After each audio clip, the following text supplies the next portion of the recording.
Okay, now we're being recorded. Look out. Namo Om Krishna Pataya Krishna Pastaya Hare Krishna. Hare Krishna Hare Krishna. Bhaktivedanta Swanti Namane Namaste Saraswati Devi Gaurabhani Pacharani Devasisha Shunyavadi Ashtatara Satarine Jai Sri Krishna Chaitanya Prabhu Nityananda Shri Advaita Gadadhar Shiva Sari Gaura Bhaktivinoda Hare Krishna Krishna Krishna Hare Hare Hare Ram Ram Hare. Can I just ask one question? Can you see me on the screen? Yeah. Okay. It's interesting how it works because I can see you, Mother Chandravali. I guess That's about me. No, everybody. The recording is. I guess it's recording me. I don't know. Yeah. Perhaps I'll look after. All right. So we're beginning. We're not beginning. We are continuing with part 7. It consists of 4 chapters, which is all about vipralambha bhava. I'm sure you can remember that. That's what we're discussing at the moment.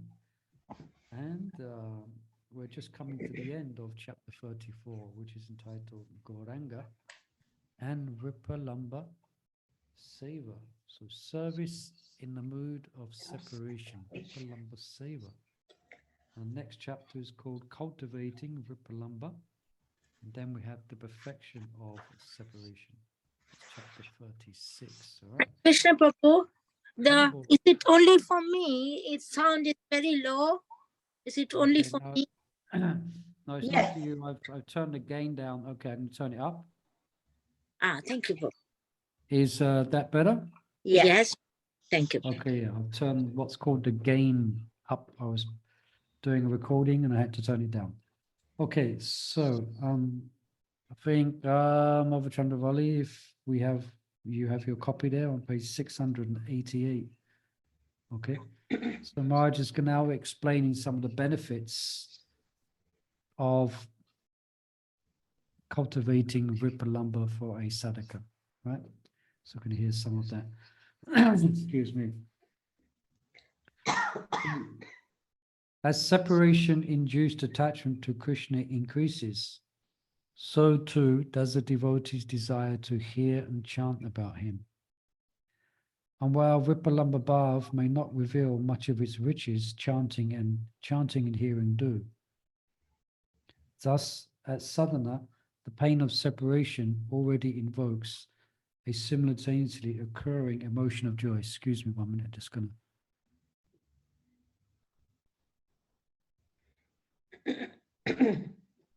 Sorry, just muted to cough.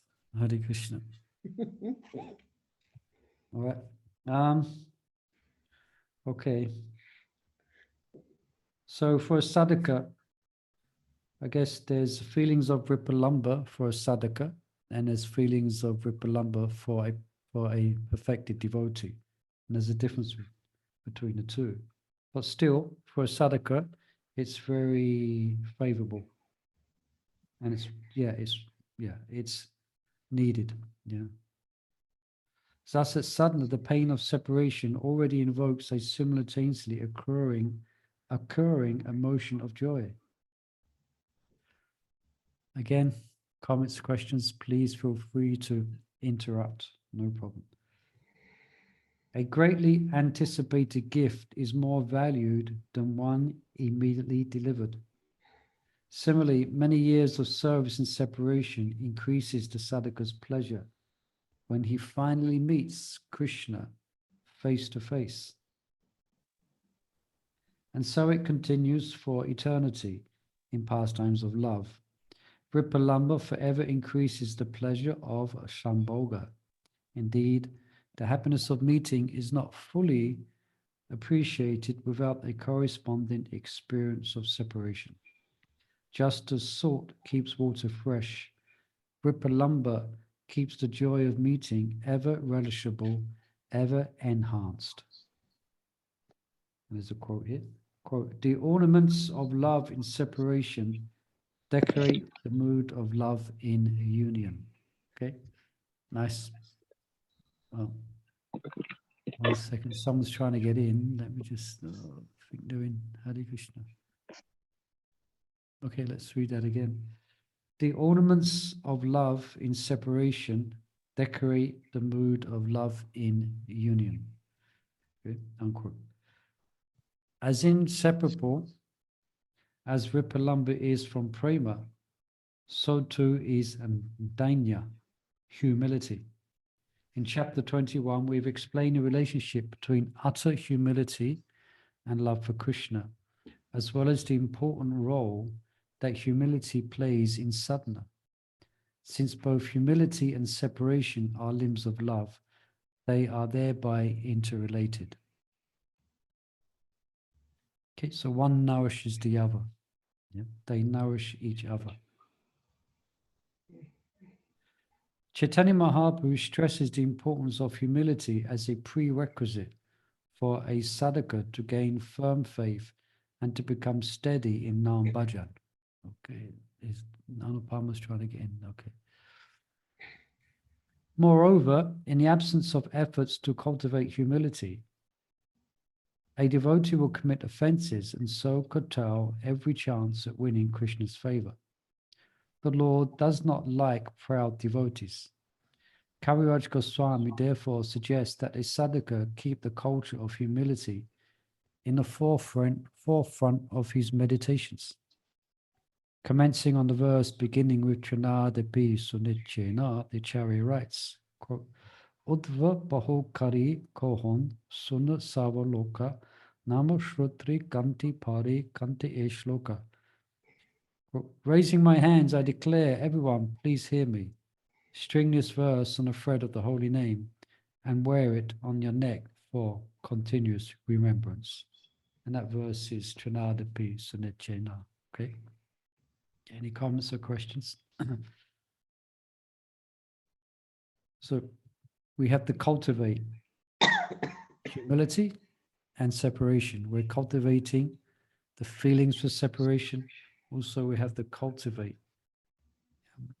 Naturally, for a self-realized devotee or for an advanced devotee, it's a natural quality, humility. Yeah, it's a natural quality that comes with the development of love for Krishna. Otherwise, it doesn't develop.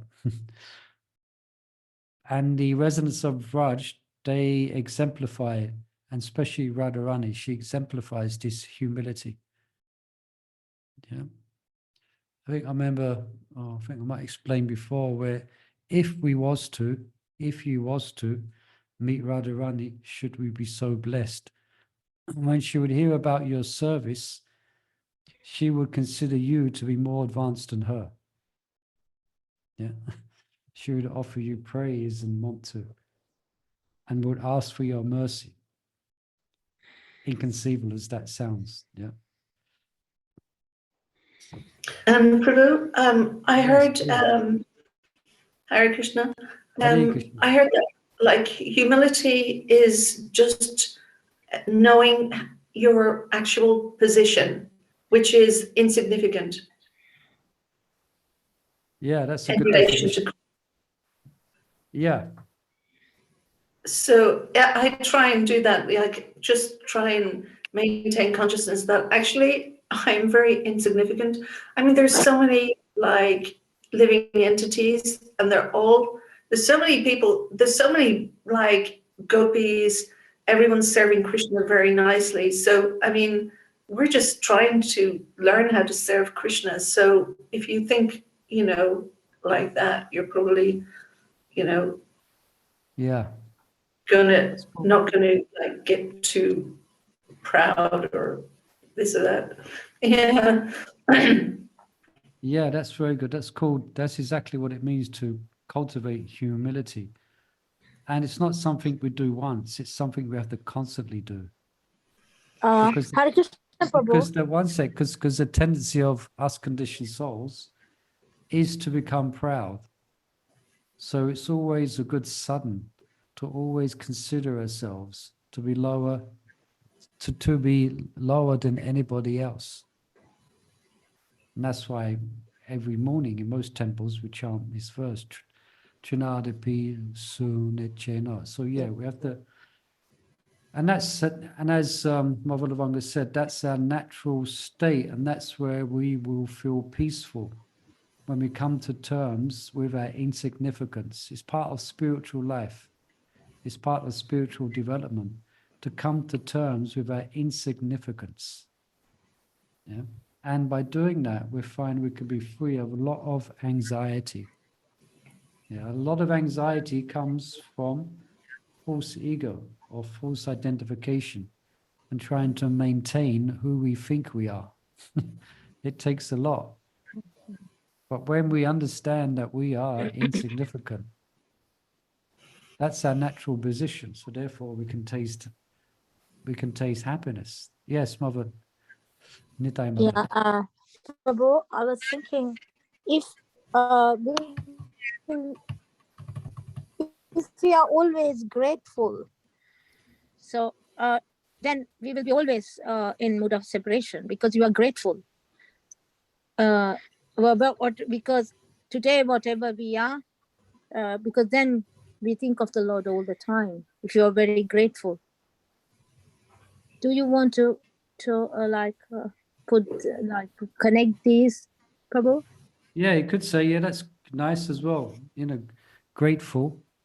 I guess we could look at the opposite. Someone who's very proud, then they're not very grateful for the wonderful things, or even the smallest wonderful things that we have. But grateful. We should be grateful. That helps to cultivate a mood of dependence upon devotees around us, dependence upon the situation that we are in, that we're grateful for the opportunity that we have to associate with devotees. We're grateful to have the opportunity to render some service. Yeah, that's goes very nicely with the mood of humility. Yeah, thank you for that.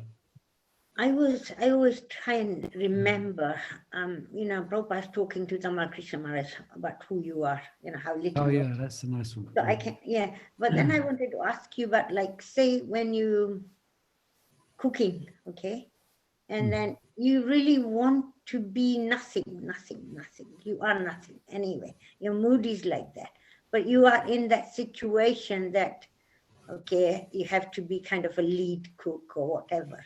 But you don't, internally you don't want to be. You want to be able to just like wash, clean, whatever. But then how do you cultivate that externally as well? Well, I can imagine, okay, so you're cooking and you're leading the cooking. So what about those who have hundreds of disciples? Yeah, What about our spiritual masters?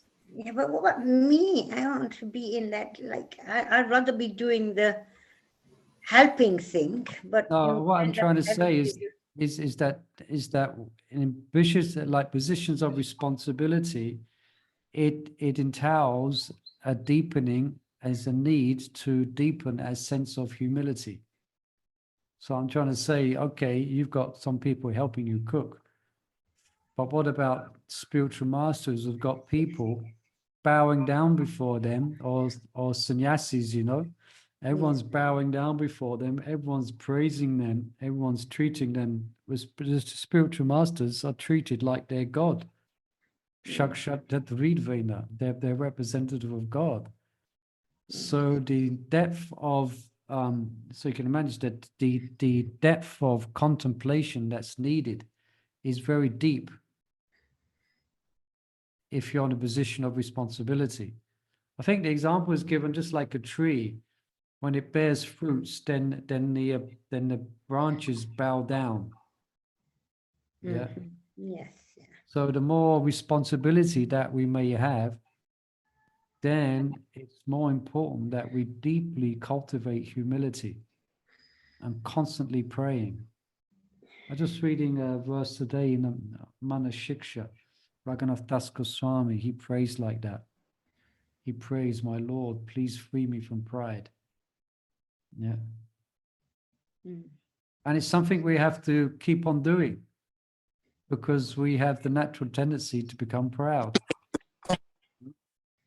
So we have to keep on reading about humility, keep on developing it. Anyone ever done that where you reflect back on what you thought at some point and you realize it's a very proud thought? Oh, why did I think like that? Yeah. I think we do.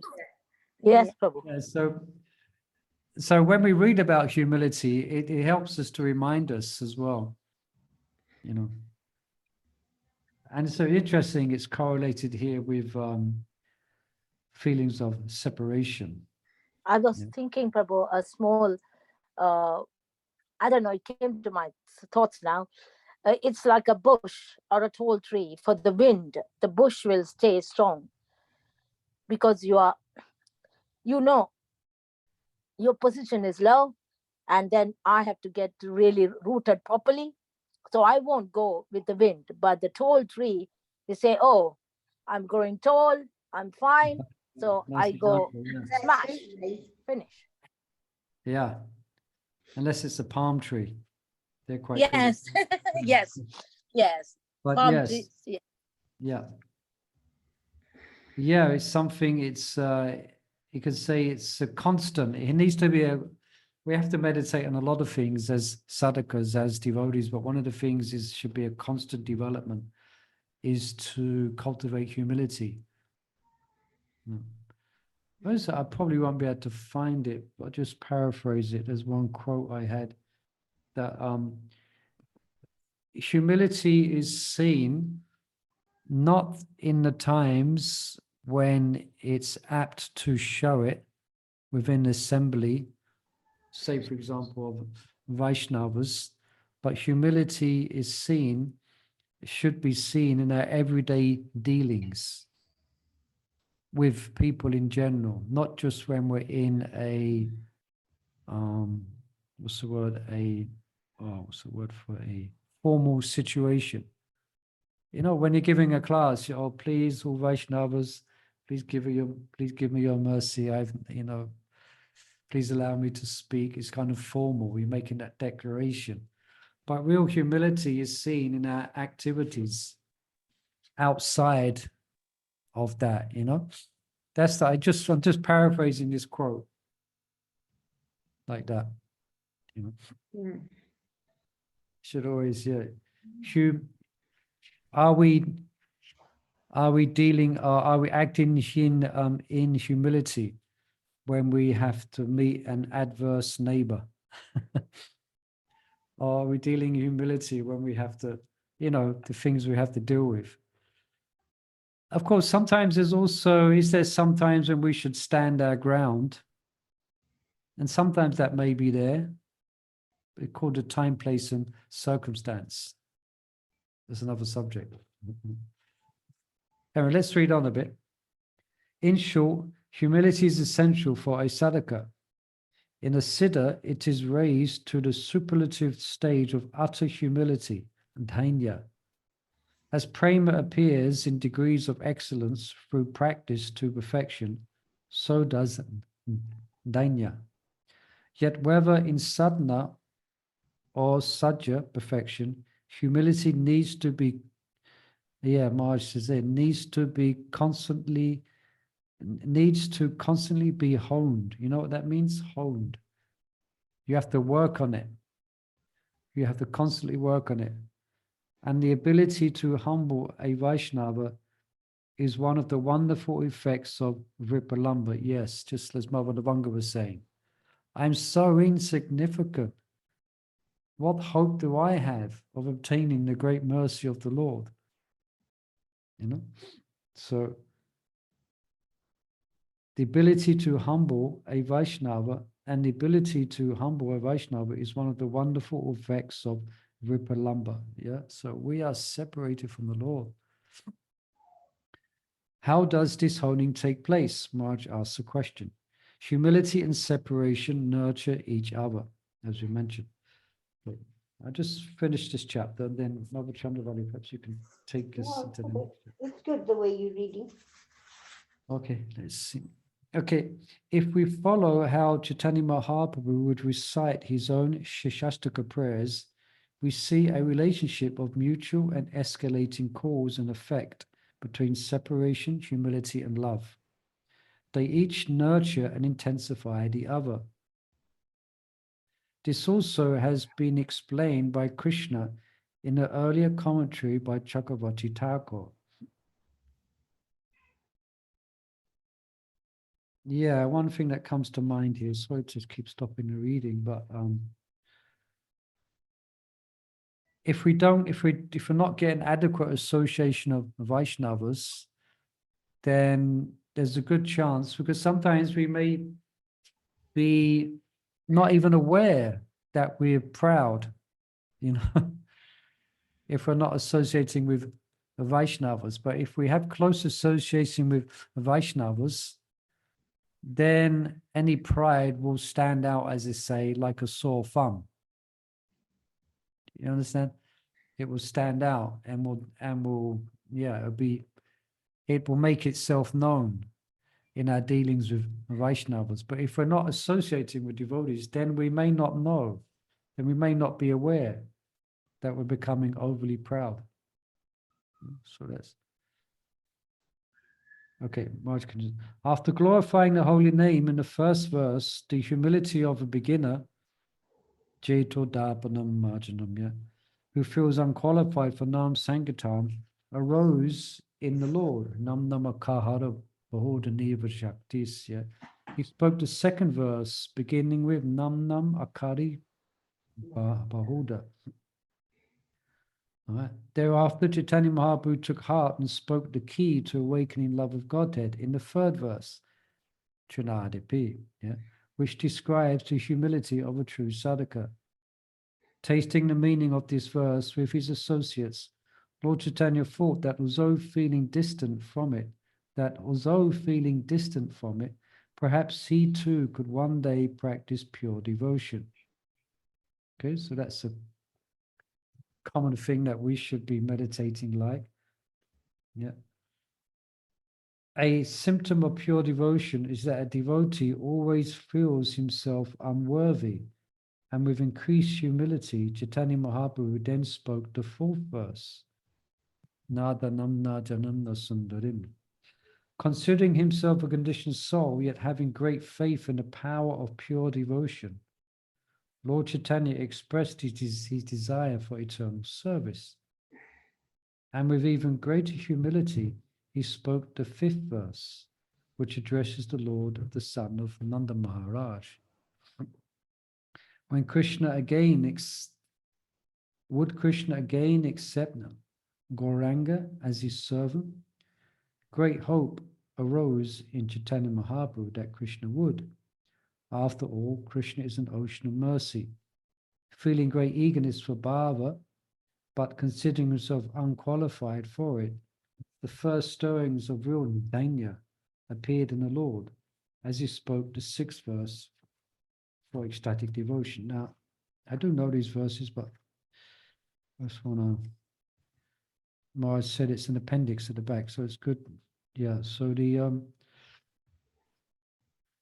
yeah, I got it here. Teacher Shastaka. Okay, so Ayi Nanda Tanoja Kinkaram Patitamam Vishamam Bhavam Bado Kripaya Tava Pankata Stita Duli Saprishayam Vinche. So Stita Duli. Yeah. O my Lord, O son of Maharaj Nanda, I am your eternal servant, but because of my own fruitive acts, I have fallen into this horrible ocean of nescience. Now please be causelessly merciful to me. Consider me a particle of dust at your lotus feet. All right, so that's the fifth verse. Now the sixth verse, Maharaj explains here. Feeling great eagerness for bhava, but considering himself unqualified for it, the first stirrings of real dainya appeared in the Lord, and he spoke the sixth verse as a prayer for ecstatic devotion. Yeah, so that's Nayanam Garot Ashuddharaya Vadanam Gat Gat Hudaya Gira. So he says, my dear Lord, when will my eyes, so again, this is separation, yeah? When? It's pervading all of the Shishastaka. My dear Lord, when will my eyes be beautified by filling with tears that constantly glide down as I chant your holy name? When will my voice falter and all the hairs on my body stand erect in transcendental happiness as I chant your holy name. Okay, okay. Although separation was always the undercurrent of the Lord's prayers, it now becomes a roaring wave of loving devotion that awoke feelings of distress, lamentation, and humility. Overwhelmed, Chaitanya Mahaprabhu spoke like one deranged, pouring the sorrow of his heart into a verse symbolizing the vipralambha of a true lover. Yogayatam nidishena chakshu pravasayatam sunyatam dagatsavam Govinda viranahenam savira separation. My Lord Govinda, because of separation from you, I consider a moment to be a great millennium. Tears flow from my eyes like torrents of rain, and I see all the world is vacant in your absence. Seeing his associates as gopis, Lord Chaitanya looked around to see whether anyone else was within earshot. Reassured that they were alone, he spoke the 8th and final verse, in which he totally enveloped himself in the mood of Radha. Aslisya padaratam panistumam. Let Krishna tightly embrace his maidservant who has fallen at his lotus feet. Let him trample me or break my heart by never being visible to me. He is a debauchee after all, and could do whatever he likes. But still he alone and no one else is the worshipful Lord of my heart. Okay. In a sequence of the verses above, the reader may observe the development of humility through stages of sadhana, bhava, prema, and finally mahabhav. Such advancement is also possible in a devotee who embraces Lord Chaitanya's mood of separation. And that is because separation contributes to the development of the extraordinary quality of dainya, the harbinger of prema. Harbinger, anyone knows what that means? The harbinger? I think it comes before, isn't it? The harbinger. In the chapter that follows, we shall present certain principles that Vaisnavas can apply in cultivating vipralambha bhava. Yeah, Vaisnavas are very careful about becoming proud. There's one pastime in Chaitanya Charitamrita, where one great devotee, anyone know this story? Something wonderful happens, which is exclaiming him, which is obvious that he is a great devotee, that he is very fortunate. And then he leaves that place before word gets around of the mercy. Madhavinda Puri. Yeah, that's it, Madhavinda Puri, yeah. When the sweet rice was stolen. Yeah. And so he left that place, because he didn't want people coming to him and treating him like a great soul. Yeah. So Vaishnavas are very sorry? I was just thinking of a story I just heard my Guru Maharaj talking about Lord Chaitanya in I think it was South India. He cured a Brahmana of his sores, leprosy, and he ended up getting a beautiful body, and he was afraid of becoming proud, and so he asked Lord Chaitanya. He said, "Oh, I'm a bit worried because I don't want to get proud of this body." And Lord Chaitanya just said, just chant the holy name incessantly and you won't get proud. Yeah, I was thinking of that also. Yeah, incessantly. Yeah. Keep pride at bay by taking shelter of Krishna's holy name. So then I will ask a question. Then, so when your mind comes into, how do I put it? I've lost it now. And your mind thinks about humility, really. Like, you have got all this anasas, whatever. But as you are preaching to yourself that, okay, if I follow this path, I practice it properly, try and chant, not committing offenses, I will get there. Is that being proud? Is that being humble? What is it? No, that's no. I wouldn't. Anyone else has a comment on that? I would say not. That's the mood we should be in. Somehow or another, the Lord is very merciful. And although I'm so insignificant, although my sadhana is so weak, still let me continue. And the Lord is merciful. At some point, He will give me His mercy. Yeah. Prabhu, can we say, I know it's not my qualification, but because of my spiritual master and Srila Prabhupada's mercy, I can get there.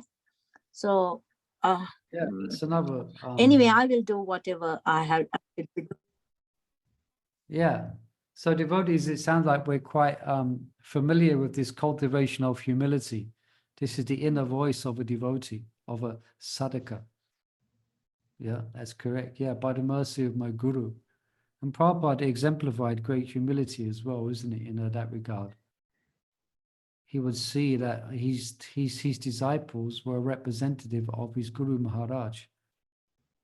Yeah.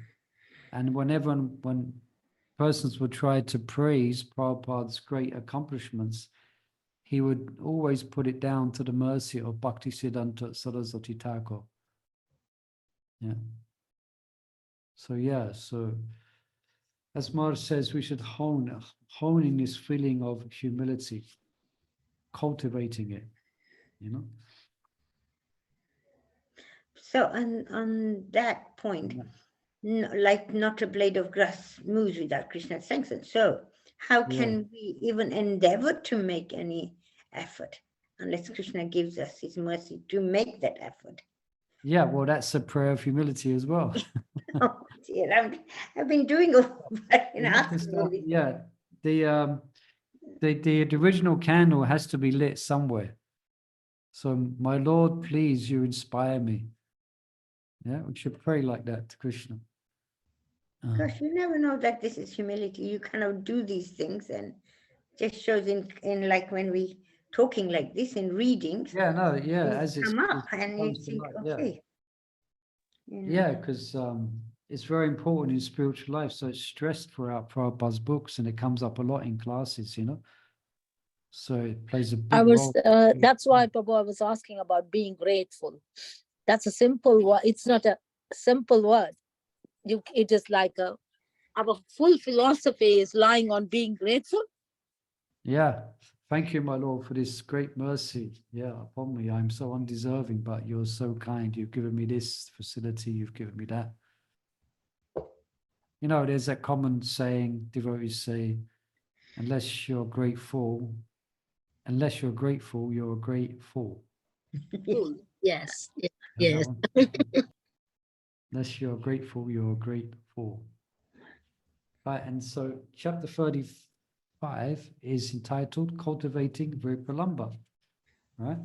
Oh, that's good. And so let's see what Maharaj can say about that. Already, Maharaj has spoken of it to some degree. So this whole chapter 35 is dedicated to that. Okay.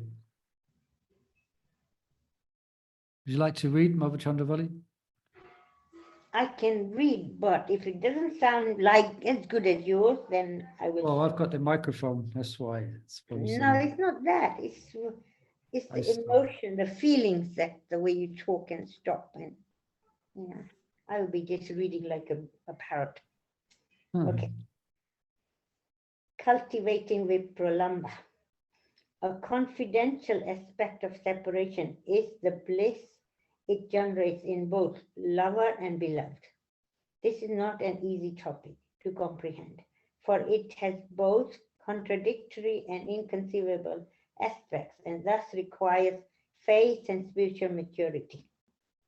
To an uninformed observer, the result of separating a lover from a beloved is that both will suffer anguish in proportion to their love. In one sense, this is true even in the sphere of bhakti, and the external symptoms of vipralambha seem to confirm it. Taken to its rare extreme, separation can even result in death. For example, Maharaj Dashrath died in the anguish of separation from his exiled son Ram. When witness to such manifestation of distress, some devotees, like the residents of Tapaloka, may opt for devotional meditation in favor of devotional service. In that way, they reason they can always see Krishna within themselves and never be separated from him. Okay, this is coming from Brihat Bhagavatamrita, isn't it? Yeah. And we just read that recently. Yeah. That's their argument. Yeah. If you develop meditation, then you can never be separated from Krishna. But separation is nectar for devotees. Yeah, but you can Yeah. understand that for these devotees, they're really like seeing Krishna within. So they really are associating with Krishna. So they don't feel separation, probably. Well, yes. See, perhaps let's read on. That will be explained more. See, it's a precursor. All It's right. a precursor, and it's not. It's. I think we What's the explained final before. statement? It's by dint of one's mental ability to bring the form of Krishna within one's mind. It may not be sproti or sproti, where the Lord is manifesting himself within the mind. One is endeavoring to, so it's kind of a precursor. You're trying to bring Krishna into the mind because Krishna is not present there for you. So from your memory, from your faculties of memory, then you try to bring him within your mind. In one sense, it's non-different, but in a higher sense, there's a lot more to come in actually being personally with Krishna. It's a deep subject. Quick, let's read on before I get lost. On the other hand, the spiritually impoverished may completely abandon bhakti and take up jnana or yoga to attain freedom from all miseries through liberation, while those seeking a reason for sense enjoyment may forward spiritual life altogether and follow the way of karma or Hedonism. hedonism. Hedonism, that means gross materialistic life, So we probably see that. I mean, we see some devotees suddenly they take a turnaround and leave the practice of devotional service, sometimes unannounced, isn't it?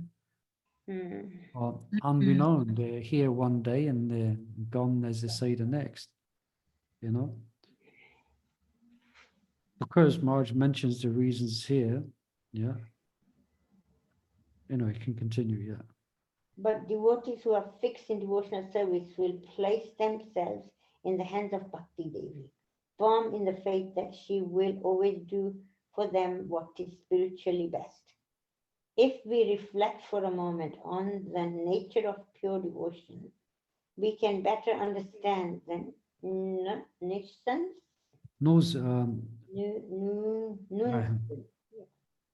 posed by the concept that concurrent with the pain of separation, it is a most wonderful joy. We have already given the example that the pangs of hunger are integral to the enjoyment of eating. Similarly, the pains of separation is integral to the enjoyment of meeting. But the question still remains, how can that separation be happiness? We introduced the entirety of an answer by first replying. The logic of neti necessitates that the agony of separation cannot really be distress. Neti means it's not this, it's not that. Yeah, so let's see where we go from. The reason is that even the most rudimentary sadhana gives relief from distress and avoids auspiciousness. Therefore, we are led to conclude that what appears to be suffering must be something else. What is that something else? Sanatana Goswami offers an example to answer our question. The Acharya points out that even in everyday life, something can manifest symptoms opposite to its inherent nature. For example, if one is exposed to ice for an extended period of time, what at first feels cold later gives the sensation of burning. The ice appears to be hot, and the result of such prolonged exposure is a medical condition called ice burn. And so it is with Bhakti Yoga. So it is with Bhakti Yoga. Okay, you follow? Yeah. Trying to follow. So, So continuous, like we say this simply, like what is like poison in the beginning is nectar at the end. So like, the cold ice is like so cold, but it's good at the end. Well, it gives you burns. It makes you feel warm. yeah, it's a divine emotion, feeling separation from God entails you are thinking of him. And that, in one sense, is bliss. Although it may be expressed externally, there's a gap, there is separation. But internally, you're meditating upon who you are separated from. So you're not lamenting for something material. So it's actually, in that sense, it's a different flavor. Separation it's a different flavor of bliss. Bliss is not just happiness. Bliss, what was being described there, bliss is not just meeting Krishna. There's bliss in being separated from Krishna, because Krishna is the object of one's meditation. Prabhu, I think this is the one Srila Prabhupada speaks about, how you're thinking of their paramount. You are doing all services to your husband, but you're thinking you want to be there. You want to be. So it's a bliss because you're thinking you want to be there. Yeah, interesting example that Prabhupada gives there, isn't it? But it's coming from the Sastras as well. Yeah, I just read that recently in another book. Yes, that's a good example. Where one is always thinking of, one is very careful to do one's duties very nicely, but one's mind is always thinking of one's paramour. Yeah. Oh, it is unsatisfied. So you being unsatisfied, but you are in bliss because I'm going to be satisfied like that. Is that right? Yeah, because it's in connection to Krishna, you see. Yeah. So anything into connection to Krishna is actually a source of great happiness. So it's a different mood, it's a different flavor, if you want, of happiness in Krishna consciousness, being separated from Krishna. Externally, especially when we look at examples of Chaitanya Mahaprabhu and Radharani, gopis, it's like devastation. Externally, it's like devastation. But internally, there's a great fire of union with Krishna because of that intensity of that meditation. Yeah, it's quite. There's one book my Guru Maharaj wrote, Krishna Sangati. It was all about the feelings of separation the Vrajarashis felt for Krishna, and Krishna's feelings of separation for the Vrajarashis. And then he details the times when Krishna comes back to Vrindavan and the ecstasy they feel. And then he goes again. And the ecstasy of separation. So it becomes to such an extent that that they don't know whether Krishna is actually with them or not. It's all just all these emotions of Krishna consciousness. Anyway, trying to explain something which is quite deep and beyond me to understand. But let's see, let's read on a bit more. Try to understand more. Thus we answer, separation is sometimes experienced as happiness, sometimes as sorrow, and at other times a combination of both. But at all times, vipralambha is the form of ecstasy. Ecstasy is the something else. Yeah, and that reminds me, did devotees watch that little video I did of separation? I did, I watched it, yeah. Yeah. All the pictures and... Yeah, and the dramatic music behind it. Yes. Yeah. So if you can watch that, it might help you to I remind sent you. it on the group. Yeah, yeah. If you can, my little recreational things I do. Recreation, I like that. Yes. Okay, continue. By Yeah. the agency of Lord's internal potency, the ecstasy of separation manifests the contradictory characteristics of pain and bliss, which may appear individually or concurrently. When sunlight passes through the crystal, its components, colors, are broken up and they appear individually on a reflected surface as red, green, blue, and their rainbow combination. Similarly, the one ecstasy of vipralambha manifests through the Prism. of Swarup Shakti upon the heart of a devotee. As a result, the devotee experiences different sensations such as the burning of red, the cooling of blue, the pleasing of green, and the endless rainbow combination of these three. This is how the one bliss of separation can be seen, either as happiness or as pain, or as a combination of the two. We can further understand the blissful nature of separation by observing the confusion it causes in advanced devotees. Intense separation can give the joyful perception that the devotee is with Krishna, and direct union with him can bring about the painful condition of pending separation. Once again, the deceptive effect of separation acts in different ways, sometimes appearing as happiness, sometimes as sorrow. Furthermore, when union is confused as separation, it causes a pain that is a contrast to the naturally joyful state it inspires. This spiritual science is blissfully confusing and contradictory. All right.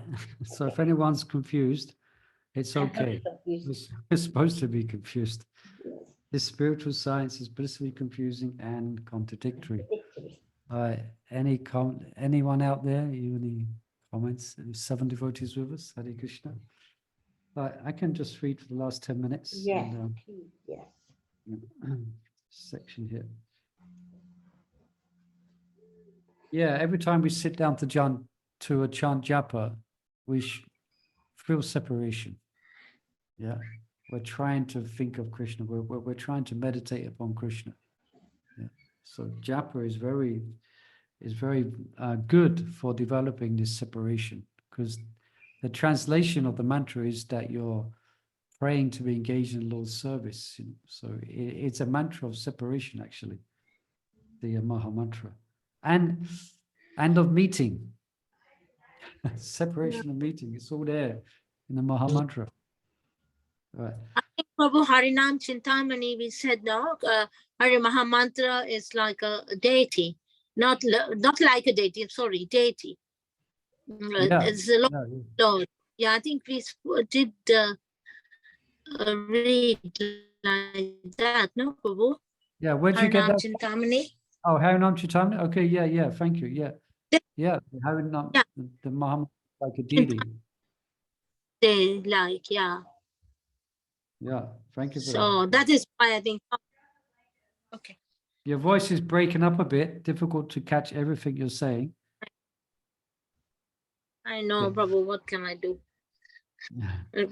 Wise have determined that vipralambha generates happiness in three ways. One we've mentioned, by inducing meditation on Krishna, through the anticipation of meeting, and the most intense of the three, by the taste of separation itself. When Krishna called the gopis with the song of his flute, some ladies were restrained by their husbands and unable to leave their homes. These women meditated on Krishna, and in that way they experienced the bliss of his embrace. Sukadeva Goswami says, quote, by meditating upon him, they realized his embrace, and the ecstasy they felt exhausted their material piety, unquote. Then there is the happiness of an anticipated meeting. In Shakespeare's Romeo and Juliet, you all heard of that, the young girl says to her lover, parting is such sweet sorrow that I shall say good night until it be tomorrow.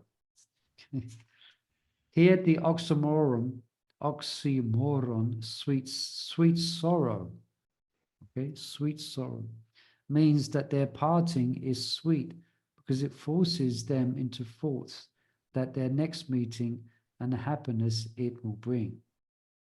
True, the happiness from thoughts of future meeting is the way in which vipralambha generates happiness, but it is not the main way. The mellow of separation itself, like union, is the direct cause of the most wonderful transcendental bliss. How that so defies material logic, but faithful Vaisnavas accept it as truth and realize it through experience. One may ask, but is the pain of separation, sometimes referred to as poison, really that, or something more nuanced? No, how to pronounce that word? Nuanced. Nuanced. Okay, excuse my English. I should know it by now. We may reflect. It's nuanced. Nuanced, that's it. Nuanced. Thank you, Mavlavanga. Yeah. What's the meaning of that? What is the meaning? Mavlavanga, you can tell us the meaning for that. I have some idea. Nuanced. I haven't got a dictionary on me, but I think it's nuanced means that there's it's not straightforward. There is little aspects to it that are different. Yeah, I mean, it is not quite this and it's not quite that. It's kind of... Yeah, it's got different aspects that are like nuanced means it's not straightforward. Yeah, that's a good... Yeah, that's it. Okay, Nitai Mata. Okay. Thank you. We may reflect. Looking more deeply into the verses cited above gives a hint of the answer. Sukadeva Goswami describes the situation of the gopis who could not go to the rasa dance in this way. Quote, for those gopis who could not go to see Krishna, intolerable separation from their beloved caused an intense agony that burned away all impious karma. By meditating upon him, they realized his embrace, and the ecstasy they then felt exhausted their material piety. Although Lord Krishna is the Supreme Soul, these girls simply thought of him as their male lover, and associated with him in that intimate mood. Thus, their karmic bondage was nullified, and they abandoned their gross material bodies. Unquote. Okay, 5 minutes left. The first of the two verses is most relevant, particularly the words tivra tapa, which translate as intense burning pain. The common understanding shared in the commentaries of Acharyas, Sridhar, Sanatan, and Jiva is that tivra tapa is an intense affliction, while Vishwanath says it is an immeasurable sorrow. So, question is, so the pain of separation is actually suffering? Question mark. Tapa is a noun from the root tap. Kaviraj Goswami has this to say about a derivative of the same root, tapta. Quote, if one tastes such love of Godhead, he can compare it to hot sugarcane. When one chews hot sugarcane, his mouth burns, yet he cannot give it up. Similarly, if one has a little love of Godhead, he can perceive its powerful effects. It can only be compared to poison and nectar mixed together. Unquote. In this verse, Kaviraj Goswami elaborates on how the heat of intense burning acts.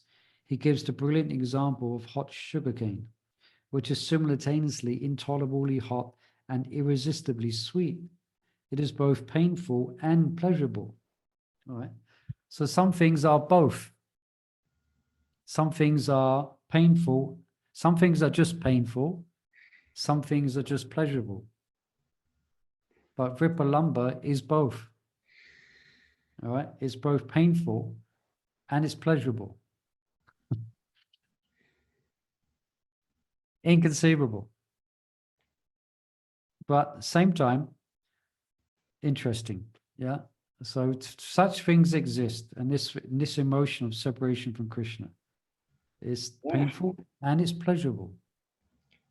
Sometimes crying. Sorry? Sometimes crying, sometimes laughing. That's Yeah, why sometimes crying. Yeah, sometimes crying in separation and sometimes crying in meeting. As Gaur Govinda Maharaj would often say, we have opened a crying school. You cry to be with Krishna, and then you cry when you meet Krishna. Yeah. Meet Krishna. Yeah. So it's both. I think we're concluding here that the vipralambha is both painful and pleasurable at the same time. It's the same when we go to do service. All the time we go to do service. Painful, the journey, the tube, this, that. But the minute you put your foot in that temple door, it's like, and you can do service. You know, somebody says to you, how about you? Are you still here? Yes. And you're feeling strong, you're feeling all right. You don't feel your age. The minute you come inside, out of there, oh, can't walk to the station, can't get in, oh, you know, pain. Yeah. So it's like pain and so blissful. Yeah, I'm sure. And, you know. Yeah, nice example. We can relate to that. I'll show you. I had experience where you're really exhausted, physically exhausted, but you're blissfully happy. You're blissfully happy. Although you're physically and even mentally, sometimes I experience that on festivals and Janmashtami, for example, physically tired, mentally exhausted, but very blissful. Yeah, it was like Vimala was away, so had to do the sleep thing at my age, which I don't do. So Thursday cooking, and then Friday dressing, sleeping this, Saturday dressing. It was like really nice, blissful. Wow, it felt so beautiful to be dressing Jagannath. But the pain, the body was in such agony. Yeah, so it's nice examples you're given. We can perhaps from our platform, at least we can appreciate because we will experience that.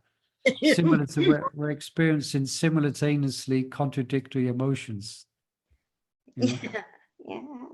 Can't walk up the stairs, and you think, gosh, I won't be able to do this much longer. And you know, but then you get a 1 or 2 days rest, and you're back to square one. Yeah, go take some rest, and it's all okay. Yeah. All right, just this last sentence, and we'll stop there. I'll read that again. He gives the brilliant example of hot sugarcane, which is simultaneously intolerably hot and irresistibly sweet. It is both painful and pleasurable. The Acharya supports his statement by quoting Rupa Goswami, who says, quote, the poisonous effects of love of Godhead defeat the severe and fresh poison of a serpent. Yet there is simultaneously transcendental bliss, which pours down and defeats the pride of nectar and diminishes its value. All right, Hare Krishna. So nice to hear about that, isn't it? Vipralambha. Okay, wonderful. We'll stop there and we'll continue next week with this chapter. All right. So thank you everyone for joining us.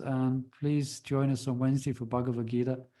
If you feel so inspired, please join us. Hare Krishna. Srila Prabhupada ki jai.